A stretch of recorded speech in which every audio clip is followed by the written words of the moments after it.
Next, grab a chair or something sturdy. You're going to be putting a lot of weight through this surface, so we need it to be safe.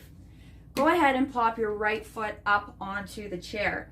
Now, we are going to work on mobilizing through the ankle.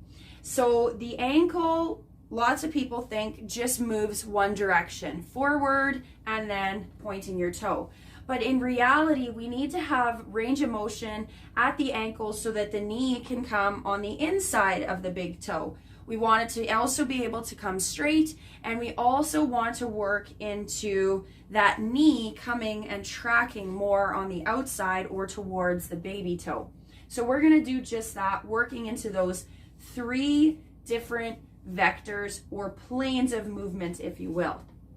So with your foot flat down on your surface, I like to cup the back of my heel with my opposite hand so that I make sure that my heel stays down. We're also going to get probably into a little bit of a stretch through your arch, but also into the back of the calf. So keeping that foot down is going to help to enhance that. I usually have my other hand on the top of the knee that's up for a little bit of leverage and control. So we're just going to start by bringing the knee and track it pretty much straight through the center of the foot.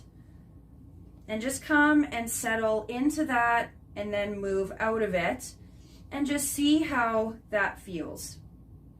Try to relax your foot as you come and sit over top of it, moving in and out.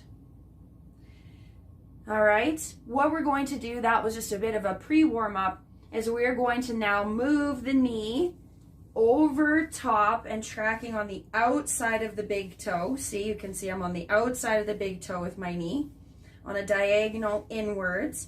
And I'm just going to sit here for a moment and then come in and out of that position. So the goal is trying to keep the foot flat across the surface. That's why I like to use my heel pinned down by my hand, and I can feel a really nice stretch through the back of my calf there. Now make sure you get yourself in a good position with the other leg so that you're feeling comfortable. Next, we're going to come again with that knee straight forwards. And once you get to that end range position, you might just sit here. You might subtly move in and out of being there. It all really depends on how you're feeling through the back of your leg and through your ankle. Lastly, let's take the knee on a diagonal outwards towards the baby toe.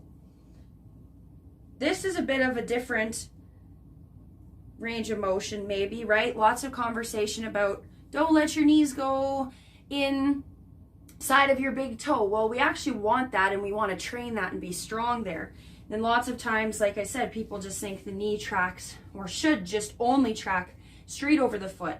But mobilizing and getting that knee towards the pinky toe and coming out is also really effective for our squats.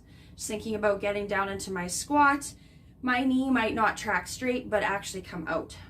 So I'm going to sit there, and I can actually come and settle into this pretty low. I might even come and grab onto the chair or the surface to get a really deep stretch in through the back of my calf and also into my glute. Good. So just wiggle that foot around, bring that down, see how that feels. And let's pop the other foot up onto the surface. And we're going to work through the same 3 vectors. All right. So cupping the back of that left heel, let's just get started with the knee coming over the foot more directly, sitting down at the bottom. And then when you're ready, we're going to let the knee come on the inside of the big toe. My big toe wants to curl in, so I'm actually going to encourage that big toe to stay more straight forward as that knee comes to the inside of it. Couple of little movements here, bringing the knee back over the foot between the second and the third toe. This is a good one for me, nice stretch. And then coming and bringing the knee over the pinky toe. And this is actually getting into my hip, which is kind of nice, getting some foot love, some ankle love, and a little bit of some calf and hip love in terms of stretching. Let's go again one more time through each vector, those 3 vectors. Pew, pew, pew. All right. Forwards and out towards the pinky toe.